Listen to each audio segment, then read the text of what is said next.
Yard line. They get 6 on the pickup there as the drive will continue.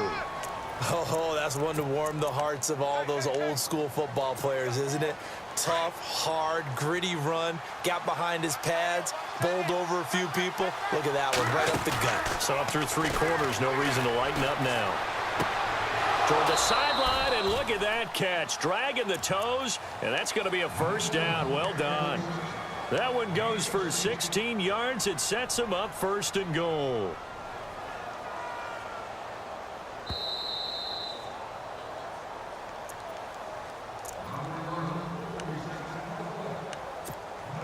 First down and goal to go from the 7.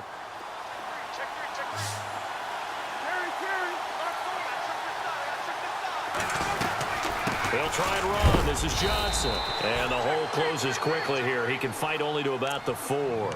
Give him 3 on the gain there. 2nd and goal. But they picked up a little bit of yardage there, and now, in this situation, should be in no hurry to run a play really fast. Let the clock wind down. 2nd and goal as the offense looks to try to punch it in. And maybe a measure of revenge there. He's had his way in this one, but this time they get him behind the line. Oh, Brandon, I'm going to tell you, this is football time to me. They're inside the 10-yard line. That's like drawing the line in the sand.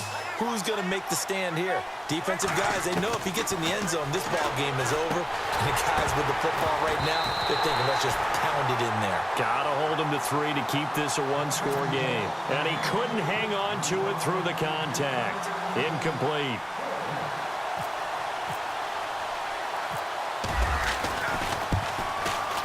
And the 42-year-old veteran's kick is up and good. And that'll move their lead up to 4 now. So they get the 3 here, but you wonder whether that's going to be enough. Yeah, I mean, you've now made it so they need a touchdown rather than a field goal to catch them. But you're right. If they'd gotten 6 out of that drive, this would be a much different game. Now the Rams offense, they work their way back on the field. They're down here in a 1-score game, but the time, it's a factor, but it's not a huge factor right now, is it? It's really not, because this amount of time gives them a chance to run their offense, to go through play sequences. And this is what they work on every week in practice, usually on a Friday. They go over this type of a situation, late game situation. What are we going to do when we have the opportunity? They've called these plays a bunch of times. Now's their chance to execute them. They have the opportunity now. Here's the execution. And he will lose yardage here back at the 23-yard line. Call it a loss of 2 on the play. And it'll be 2nd and 12.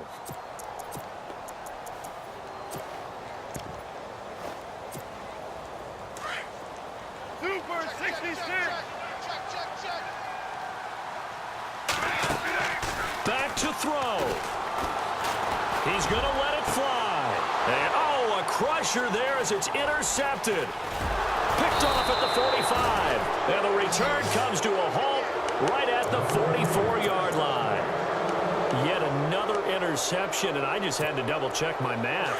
But it is now 8 between last week and this week. Well, I just used a calculator. I didn't worry about double-checking it. But the thing that always throws me when you see quarterbacks in this type of a bad spot, they're trying to figure out what they can do to change it, and sometimes they try too hard, and they never get out of it. And that's where he is right now. He's just locked in a really bad way.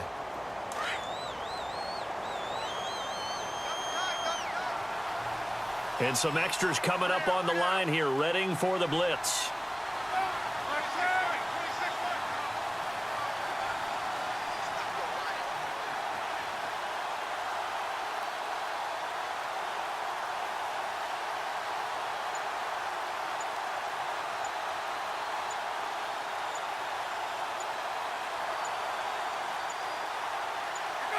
Down to a knee here. The defense still with a couple of timeouts. We'll see if they want to use them. And the Rams are going to go ahead and take another timeout. That'll be their 2nd, so one more chance to stop the clock here. And we'll be back. The Cardinals on 3rd down. They've had good success, 5 for 8 to this point. This is 3rd and 11. They'll run with a former Tar Heel, T.J. Logan. The 20. And he's across for the late touchdown. And in the final seconds, that one should just about put a cap.